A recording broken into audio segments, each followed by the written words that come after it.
testing drones with motocross. This is the DJI Mini 3 Pro. Some of the boys have been telling me that a drone is the way forward for filming racing, and I've been pretty apprehensive, just mostly regarding safety, and then there's the cost of it as well. But more the safety side of things. I was putting it off because of safety, and anyway, we filmed an enduro promo for Mikel's enduro race, and I had the drone, didn't have to go back till Monday. It's a hired drone. So I thought I'll take it to, and there's a race day on at Cessnock. So when I got to the track, I found an official and had a chat before I put the drone up. I said, "Look, what if anything can I do with it? I don't want to break the rules. I don't want to get a big fine. I don't want to do anything unsafe." So we actually sat down for a few minutes, maybe 10 minutes, and we actually got the MA rules out. And basically the rules say that if you want to fly a drone over the track, you need to be fully licensed to do so. So there's 2 courses, which I do plan on doing those courses ASAP. It's not they're not, you can't get straight. There's a wait list, and I'm gonna get that done ASAP. But I mean, even if I had the certification, I'm not sure I would want to put the drone over the track and over riders, just in regard to safety. So anyway, we discussed what was possible, and after looking at the rule book, we realised that the drone could go up on the outside of the fence, on the perimeter fence of the racetrack. So that's what I did. There's this angle, and then there's the front angle. It's coming up in the next race. So these are the last round 3,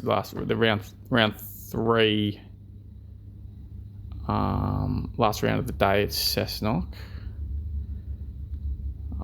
So really just sort of testing this drone out. This drone's a sort of entry level price point. It's a smaller drone. It's under 250 grams, so it can fly. It's marketed as being able to fly in more places than the sort of 1 kilo, 2 kilo and up drones. It's you can fly it in more places without a license. So I actually was, curious whether it would be able to fly over the track, but we did sit down and we realised that it's not without the license. You need the 2 licenses and the public indemnity insurance, minimum $10 million worth of insurance. That sounds like a lot, but that's about $750 a year to get that. So that's not too bad. I pay that monthly. But yeah, so the limitations of this drone, it's only got it shoots in 4K, and the image is quite good. It's pretty sharp edge to edge, but the zoom on it's not great. It's only got a 2x zoom. So you probably noticed off the start, the bikes, as they started, as the gate dropped, the bikes in the background on the start looked, they didn't look they weren't filling the frame as well because of the short zoom, and then they looked a little blurry, and that might be, you probably can touch the touch screen on the controller and set where you want the focus, but I'm fairly new to this drone, so I didn't think to do that. I probably should have tried that at the time. But realistically, the 2x zoom is not enough. It needs, I think a 10 times would work well.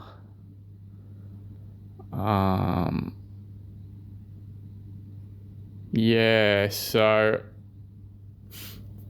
ended up ordering a higher grade, higher quality drone. I spoke to the D1 store head office and ordered one that's it's an enterprise level business class commercial grade drone.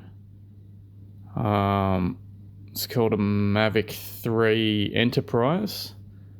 It's basically a Mavic 3, but it's got extra features to make it more practical for commercial use. So it's reinforced drone body.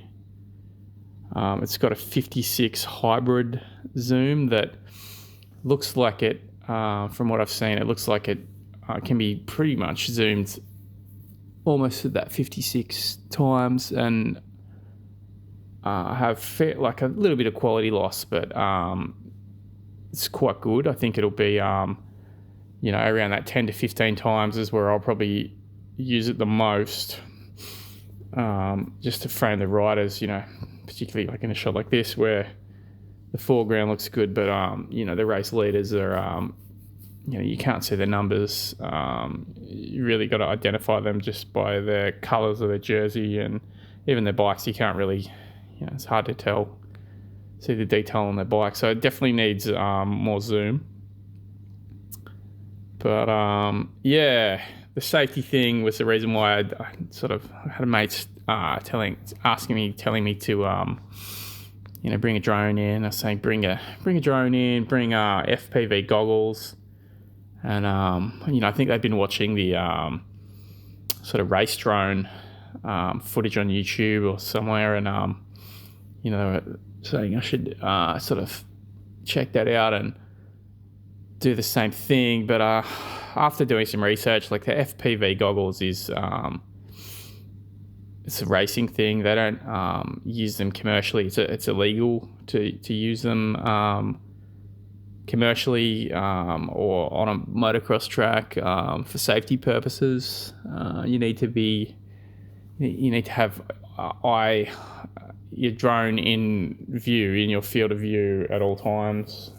So if you're using the FPV goggles, you're obviously seeing what the camera sees with the telemetry and the data sort of overlaid, which, it does sound really cool, but it's not an option, unfortunately, which, it's just, that'll save me money. But the drone I've ordered, the Enterprise, Mavic 3 Enterprise, has some really good features, upgraded features of the Mavic 3 that, sold me. So I've just been putting it off. Like, I don't want to do it. It's money, it's safety, putting it off for at least 12 months now. But a really good price on this Mavic 3 Enterprise, and the features are awesome. They're really suitable to being safe for motocross use. So using the drone before I have the licensing on the edge of the track with the new one, obviously it's going to have a huge zoom on it with high quality, which is awesome. It's going to have a global shutter, so when it's zoomed in and moving quickly, it'll be a nice clean image. You won't get flicker or the jello effect with that global shutter, mechanical shutter. It's the only drone available at the moment of all the other brands, and all the DJI drones is the only one that has that shutter, which is that's an awesome feature. That's sort of worth its weight in gold just by itself. So it does, it's got a HDMI out from the controller, so I can use it if I am doing a live stream. I can do that. It'll output a really, really high quality 4K or 1080 image, which is good. And yeah, the Enterprise edition that I purchased has a what does it have? It has a even more upgraded controller than the Pro. It's got its own unique controller, unique to the Enterprise edition, that has extra software that's not available on the standard RC Pro controller, that allows me to set waypoints with accuracy. So you got to program the drone on the Friday, say, East Coast, set all my waypoints, and then have the drone move between the waypoints on the edge of the track with, more simple controls. So it will give me more accuracy with controlling the camera and the gimbal. I'm hoping it does the job.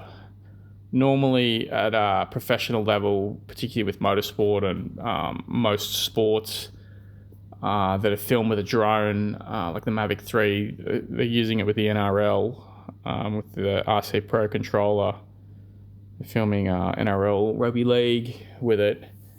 But it's not one person operating the drone. It's usually two people. So one person steers and flies the drone, and the other person controls the camera. That's typically how it's done at a sort of professional level. But yeah, I'm hoping that with this Enterprise edition with the waypoint, because a lot of the consumer level drones don't have that ability to run the software to do the waypoints. So yeah, that's pretty sick. It's a bit of a gamble. It might not do the things that I want it to do in the way that I want it to do them. I'm sort of gambling a bit on it, but I'm pretty sure we'll get something good.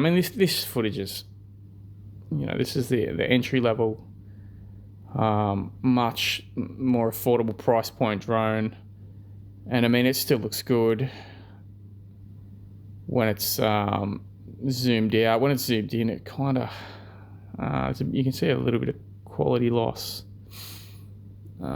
Sharpness is, the detail's not quite there. So obviously shooting single camera, single drone, there's going to be issues with obstructions, whether it's a tree or whatever. So I'm hoping I can set these waypoints and have it move around the edge of the track and not and get the minimum amount of obstruction. Obviously you can go higher or lower if it is obstructed, but it's also harder to control the camera as well. So we'll see how we go with that. But yeah, I think the DJI stuff's come a long way. It's quite good.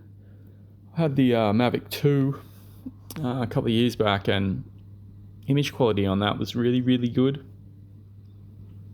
You see the sort of the panning and tilting, the camera movements following the racing. It's quite smooth. It has a real kind of ultra premium tripod smoothness because it is a mechanical movement. It doesn't stutter on start or finish, which I think as I get more hours of practice using a drone, it'll get even better. But it's already quite good just to begin with. So that's I think there's a lot of reasons why it's a step forward.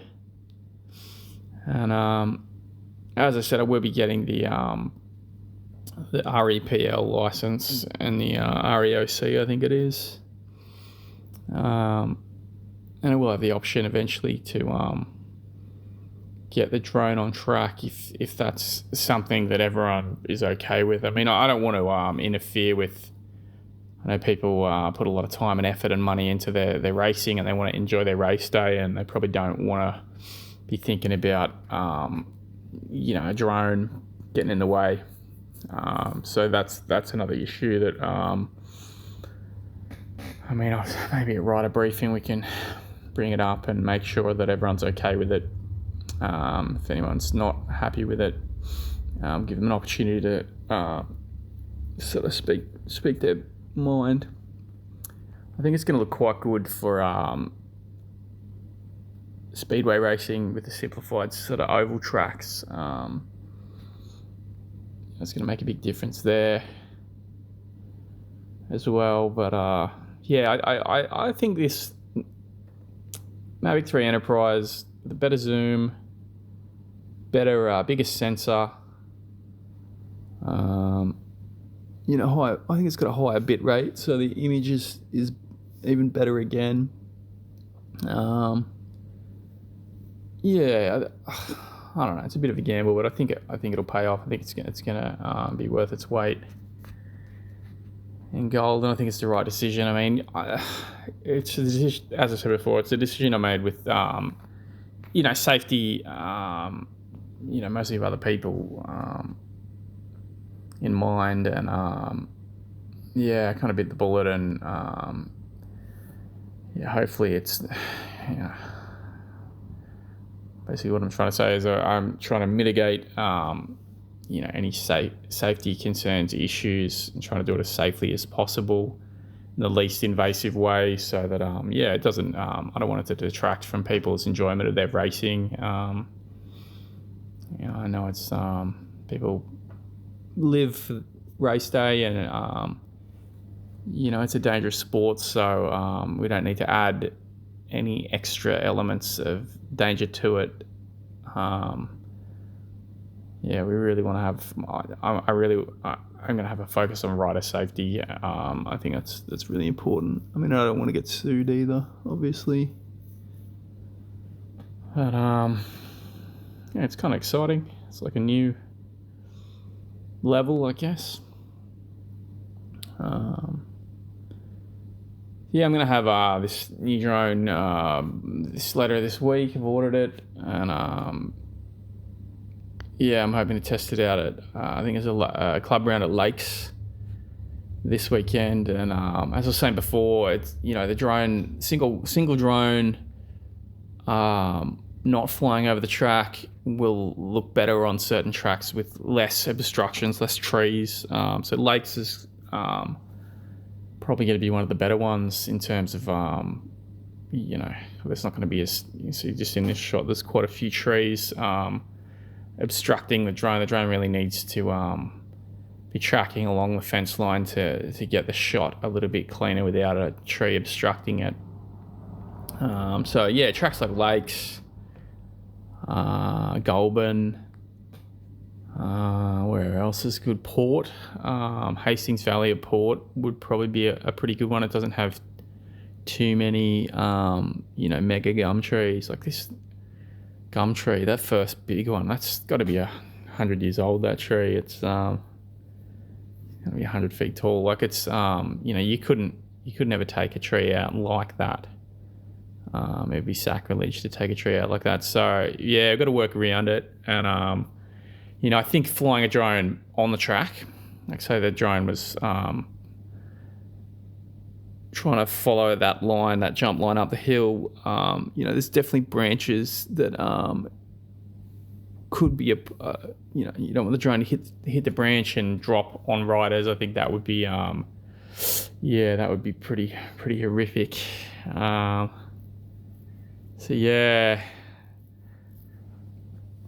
Probably once I'm licensed, I mean, you want to pick a line that you set the waypoints so that the drone is almost always in a good position to capture the action, but is off track, like in between the lanes. I think that would be in terms of safety. And they say this the Mavic 3 Enterprise has pretty good accuracy in terms of its positioning. It's more accurate because they use surveying and topographical mapping and 3D modelling of buildings and structures and whatnot. It does have a higher level of accuracy. So fingers crossed it does a good job.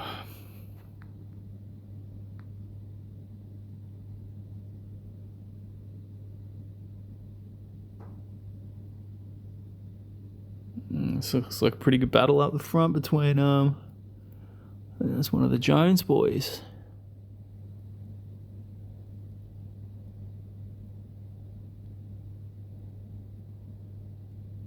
So yeah, this is at a 2x zoom, and it's barely close enough in terms of framing for that front shot. Like, I obviously would like to have the bikes filling the frame a bit better. Yeah, there's a new one. I went with the one that had the best quality in terms of its zooming abilities. It doesn't have a few features that this one actually does have. It doesn't have the H.265 compression, which is the new technology in compression for uploading videos to YouTube. You end up with a cleaner image on YouTube, but it's not the end of the world. It's pretty marginal. I think only only the fussiest of videographers. Oh, he's getting the pass there. Side by side coming in that corner. That's pretty rad. Looks like the pass is definitely on. No H.265 compression, no slow motion, 4K. I think it might do a bit of slow-mo in 1080 maybe, but yeah, I'm not super keen on rather have the mechanical shutter will be a cleaner image just at normal speed. I think there's a pass. That's sick. The other issue with drones is sound. I mean, there's no mic on these newer drones. The last few that I've seen, I mean, for obvious reasons, like if there is a mic, all you just hear propellers. It sounds like an angry bee. So yeah, the audio is not really worth having. You usually end up deleting it if it did have a mic. So what I should have done is used had a mic in my pocket or something, and it would have had some bike sound as well. And we'll obviously having the sound will make it a little bit more interesting. That's for sure, but it's definitely good to test the Mini 3 Pro DJI drone. For what it costs, it does the job really well. It's good at it's good at enough to make it super useful. I think a lot of the real estate photographers use it for their marketing stuff. It does a really good job at what it is good at, but then it's obviously only having a 2x zoom isn't that practical for everyone. And I think its bit rate is a bit slower, so it doesn't have as much depth in its image quality. But on the wide non-zoomed, I think it looks pretty sharp for 4K. I was comparing it, the clip we shot for Mikkel's Enduro promo was GH5 footage side by side with the DJI Mini 3 Pro footage, and you could see the depth of color. It wasn't as much. You can see it was definitely I don't think the Mini has the same bit rate to. I'd be guessing it's under 100. I think it's probably 80 or 60, 50 maybe. The one I've ordered is, I think she's a 130. So anything over 100 is good. It's very good. And then even though it has a good bit rate, its file sizes aren't too bad in terms of workflow for doing edited projects. So yeah, it's good in that regard. It's got decent battery life. It comes in a hard case, so it's it's got that kind of organized durability factor to it. Even at the the case that the Mini 3 comes in, it's more like a leather bag than a case. Like it kind of looks like a purse. And that does a good job, but yeah, it's good to know that the one I've ordered has a hard shell plastic, ultra durable case with it. So yeah, definitely looking forward to it. We'll have another video up next week after I've tested the new one at Lakes on Sunday.